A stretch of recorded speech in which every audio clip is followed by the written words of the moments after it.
بسم اللہ الرحمن الرحیم۔ شروع اللہ کے نام سے جو بڑا مہربان نہایت رحم والا ہے۔ لَتُبْلَغُنَّ فِي أَمْوَالِكُمْ وَأَنفُسِكُمْ،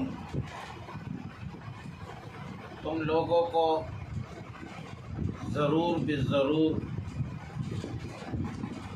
آزمایا جائے گا یا تم آزماؤ جاؤ گے تمہارے مالوں میں اور تمہارے جانوں میں۔ وَلَتَسْمَعُنَّ، اور آپ ضرور بھی ضرور سنو گے،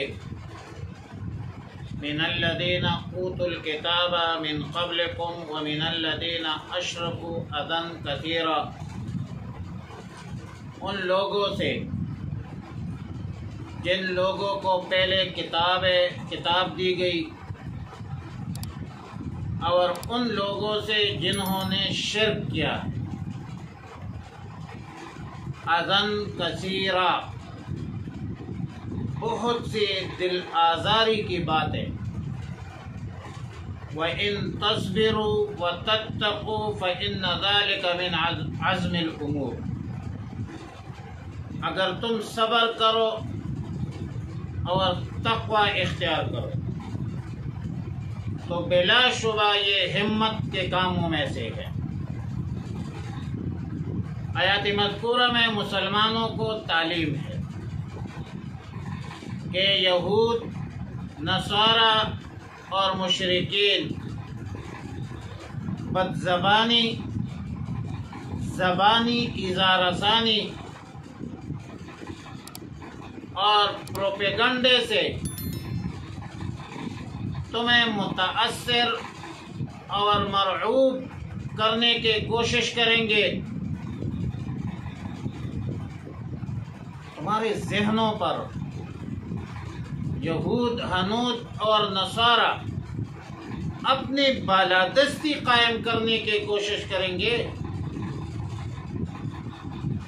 اپنی طاقت، اپنی قوت، اپنے اخلاق، اپنے کلچر، تہذیب اور تمدن لاگو کرنے کے لیے بدترین پروپیگنڈا کریں گے۔ دین کے خلاف پروپیگنڈا ہوگا، دینداروں کے خلاف پروپیگنڈا ہوگا، قرآن کے خلاف ہوگا، رسول اللہ مبارک صلی اللہ علیہ وسلم کے خلاف، صحابہ کے خلاف، اہل بیت کے خلاف، خلفائے راشدین کے خلاف، ائمہ مجتہدین کے خلاف۔ مسلمانوں کو اجتماعی طور پر نقصان پہنچانے کے لیے، ان کو ذہنی اعصابی شکست دینے کے لیے بدترین پروپیگنڈا کریں گے۔ مسلمانوں، یہ تمہاری آزمائش ہو، اور یہ بدزبانی، اظہارثانی ہمیشہ کے لیے کریں گے، تاکہ ان کے باتوں سے تمہیں دکھ پہنچے، تمہیں درد پہنچے، تم غمگین ہو جاؤ، تم رنجیدہ ہو جاؤ، تمہارے حوصلے پست ہو جائے۔ اور آج کے اصطلاح میں تمہارے خلاف میڈیا ٹرائل ہو، تمہارے خلاف کیمرہ اور قلم کو استعمال کیا جائے گا، اسلام کے خلاف، مسلمانوں کے خلاف، دین کے خلاف، دینداروں کے خلاف بدترین بد اخلاقی، بد کرداری کا پروپیگنڈا بھی کریں گے اور کر بھی رہے۔ شاعر اسلام، مدارس، مساجد، علماء، طلباء داڑھی پگڑی پر قسم قسم الزامات لگاتے رہیں گے، لیکن آپ لوگ صبر کریں، اور صبر کا مطلب یہ ہے کہ آپ دین پر قائم دائم رہے، آپ استقامت اختیار کرے اور تقوی اختیار کرے،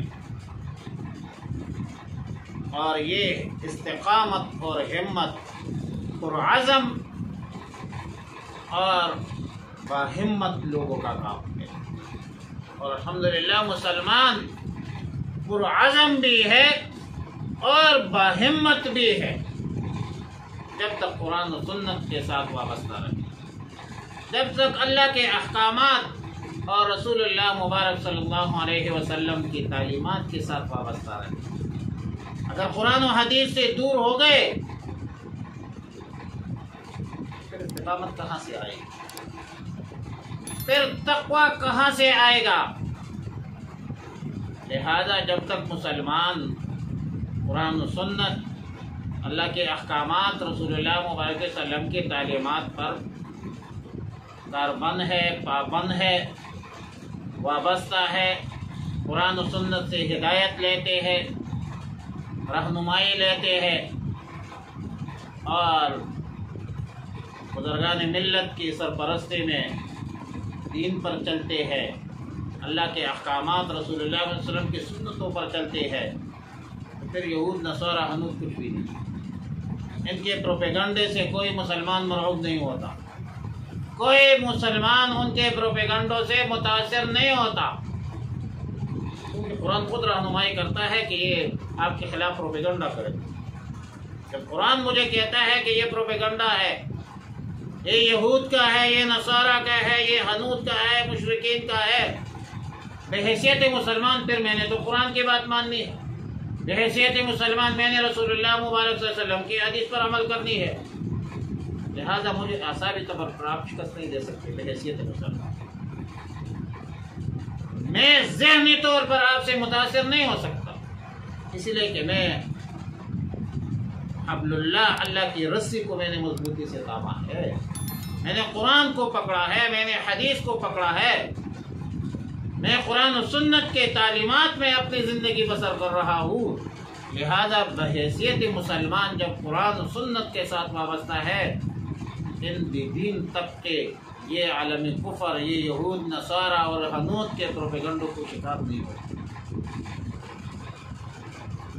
وَإِذْ أَخَذَ اللَّهُ مِيثَاقَ الَّذِينَ أُوتُوا الْكِتَابَ لَتُبَيِّنُنَّهُ لِلنَّاسِ، اور جب اللہ تعالیٰ نے ان لوگوں سے مضبوط عہد لیا، اوتوا الکتاب، جن کو کتاب دی گئی تھی، لَتُبَيِّنُنَّهُ لِلنَّاسِ، کہ تم ضرور بے ضرور لوگوں کے سامنے بیان کریں گے، وَلَا تَكْتُمُونَهُ، اور اس کو نہیں چھپائیں گے، فَنَبَذُوهُ وَرَاءَ ظُهُورِهِمْ، پھر پھینک دیا ان بدبختوں نے اس عہد کو پیٹھ کے پیچھے، پس پش ڈالا، وَاشْتَرَوْا بِهِ ثَمَنًا قَلِيلًا، اور انہوں نے اس کے ذریعے تھوڑی سی قیمت خریدی، فَبِئْسَ مَا يَشْتَرُونَ، بس بری ہے وہ چیز جو وہ خریدتے ہیں۔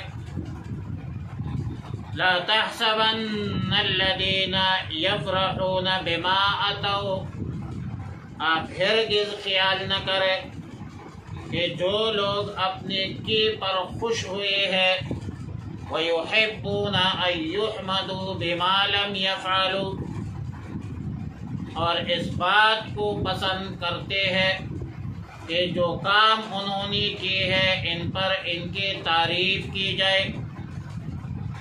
وَلَا تَحْزَبَنَّهُمْ بِمَفَازَةٍ مِّنَ الْعَذَابِ، بس ان کے بارے میں آپ ہرگز خیال نہ کریں کہ وہ عذاب سے ٹوٹ گئے۔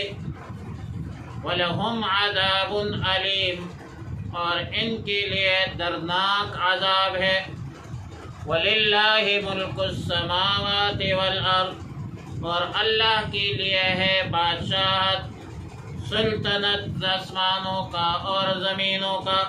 وَاللَّهُ عَلَى كُلِّ شَيْءٍ قَدِيرٌ، اللہ رب العالمین ہر چیز پر قادر ہے۔ مذکورہ تینوں آیاتوں میں اہل کتاب کے علماء کے دو بڑے سنگین جرموں کا بیان، دو جرم ہے اور ان دونوں جرم پر سزا کا بیان ہے۔ بنی اسرائیل کے علماء کو اللہ نے حکم دیا تھا کہ اللہ کے نازل کردہ کتاب تم سب لوگوں کے سامنے بیان کرو گے اور ولا تکتمونہ، کسی بھی حکم کو نہیں چھپاؤ گے۔ مگر ان بدبختوں نے اپنے دنیاوی اغراض اور مقاصد بلکہ لالچ کے خاطر انہوں نے اس عہد کو پس پش ڈالا، بہت سارے احکامات چھپا لیا۔ دوسرا جرم کہ نیک اعمال کرتے نہیں، جہاد پر جاتے نہیں، صدقات کرتے نہیں، زکوٰۃ دیتے نہیں، اور کہتے ہیں کہ ہماری تعریف کرو، بغیر عمل کے ان کی تعریف کرو، کوئی عمل کیا نہیں ہے، اور کہتے ہیں کہ اس نیک عمل کی نسبت ہمارے طرف کرو کہ یہ ہم نے کیا ہے۔ ہمارے قصیدے پڑھو اور ہماری تعریفیں پڑھتے رہو، ہمارے قصیدے پڑھتے رہو، ہماری تعریفیں کرتے رہو۔ بخاری شریف میں ہے کہ رسول اللہ مبارک صلی اللہ علیہ وسلم سے یہود کی ایک بات ہوئی کہ کیا یہ تورات میں ہے؟ ان لوگوں نے چھپا لیا، اور جو تورات میں تھا اس کے خلاف بیان دیا، پھر اپنے اس عمل پر خوش ہوتے ہوئے واپس ہو گئے کہ ہم نے خوب دھوکہ دیا۔ اور دوسرا معاملہ، دوسرا جرم یہ کہ اپنا کوئی عمل کیا نہیں ہے، اپنے اعمال کی نہیں ہے، اور پھر آپ کہتے ہیں کہ میرے تعریف اور توصیف بیان کرو۔ کوئی عمل کیا نہیں ہے لیکن اپنی تعریف کے خواہشمند ہے۔ ان بدبختوں کا یہ طرز عمل تھا کہ جب جہاد کا وقت آ جاتا وہ کسی بہانے پر گھر میں بیٹھ جاتے، جہاد کے مشقت سے بچنے کے لیے جھوٹی قسمیں بھی اٹھاتے تھے، عذر بھی پیش کرتے تھے، بہانے بھی بناتے تھے،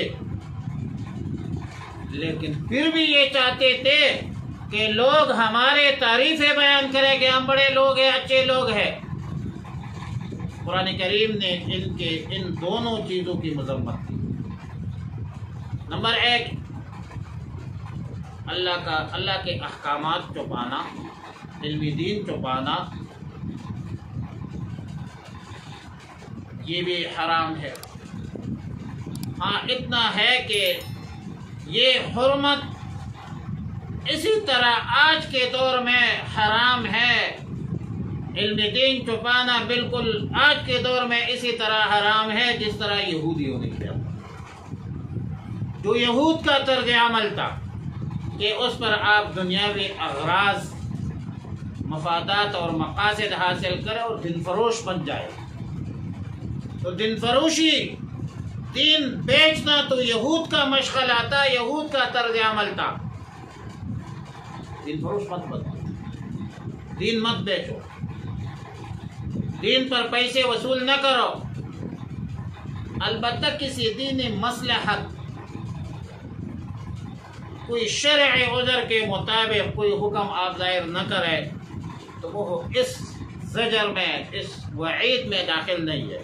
اور امام بخاری رحمۃ اللہ علیہ نے ایک مستقل باب منعقد کیا ہے، اور احادیث کے روح سے بحوالے احادیث یہ بیان فرمایا ہے کہ بعض اوقات کسی حکم کے اظہار سے عوام میں غلط فہمی کا، فتنے میں مبتلا ہونے کا خطرہ ہو، خدشہ ہو، تو اس خطرے کی بنیاد پر بعض اوقات کو حکم شرعی پوشیدہ رکھنا اس میں کوئی مذائقہ نہیں ہے، لیکن ہر وقت نہیں، کسی عذر ضرورت کے تحت۔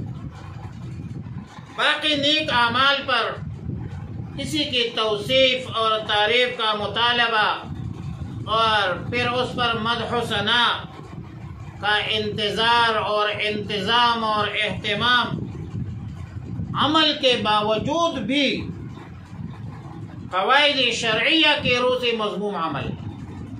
مطلب آپ نے روزہ رکھا، آپ چاہتے ہیں کہ لوگ مجھے کہیں کہ بھائی فلاں نے روزہ رکھا۔ آپ نے نماز پڑھی اور آپ کہتے ہیں کہ لوگ میرے تعریف کریں اور لوگ مجھے نمازی کہے۔ حج پہ گئے تو اس لیے کہ میں ابھی حاجی بن گیا ہوں۔ ایک حاجی حج پر گیا تھا، واپس آیا، دکاندار کے پاس گیا، دکاندار نے کہا کہ بڑا اچھا آدمی حج سے واپس آیا، میرا جو کھاتا ہے وہ کلیئر کرے گا، قرض دے گا۔ تو یہ حاجی صاحب نے کہا کہ میرا کھاتا نکالو۔ کھاتا نکالا تو سب سے پہلے اس نے اپنے نام کے ساتھ حاجی لکھی کہ آئندہ کے لیے مجھے حاجی کر، ایسی نہیں دی۔ یہ ریا دکھلاوا سے اعمال حبط ہو جاتے ہیں، باطل ہو جاتے ہیں۔ اور ایک بندہ نیک عمل کیا نہیں ہے اور آپ ان کی توصیف کریں یا وہ خود اپنے توصیف کا، صفت کا، تعریف کا خواہش کرے، یہ تو زیادہ مذموم ہے۔ نیک نامی کے لیے، ریا کے لیے، دکھلاوے کے لیے طبی طور پر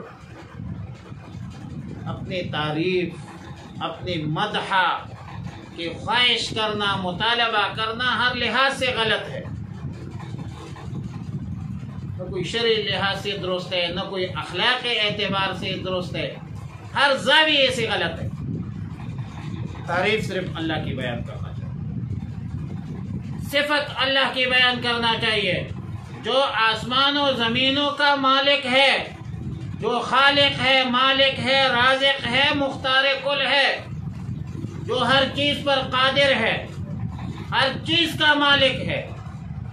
اور تب تو ہم سورہ فاتحہ میں پڑھتے ہیں الحمدللہ رب العالمین، تمام تعریفیں مختص ہے اس ذات کے لیے جو پورے عالم کا پالنے والا ہے۔ تعریف تو ہم اللہ کی بیان کریں گے، مخلوق کی تعریف بیان نہیں کی جاتی، اللہ کی تعریف بیان کی جاتی ہے۔ اور ایک بندے نے عمل کی نہیں ہے اور کہے کہ نہیں یہ میں نے کی ہے، یہ غلط روش ہے، غلط طریقہ ہے، اور صد افسوس کہ یہ روش آج کل مسلمانوں میں بھی پائی جاتی ہے۔ افسوس کے ساتھ کہنا پڑتا ہے کہ ایک بندے نے ایک کام کی نہیں ہے اور سیاسی پولیٹیکل لیڈر کہتے نہیں ہیں یہ نسبت بھی ہمارے طرف ہے، اور پھر جلسوں میں کہتے یہ میں نے کیا ہے۔ تو یہ اصل کام ہے یہودیوں کا، یہ اصل کام ہے منافقین کا، جو ہمارے اندر جو ہے وہ سرایت کر چکی ہے۔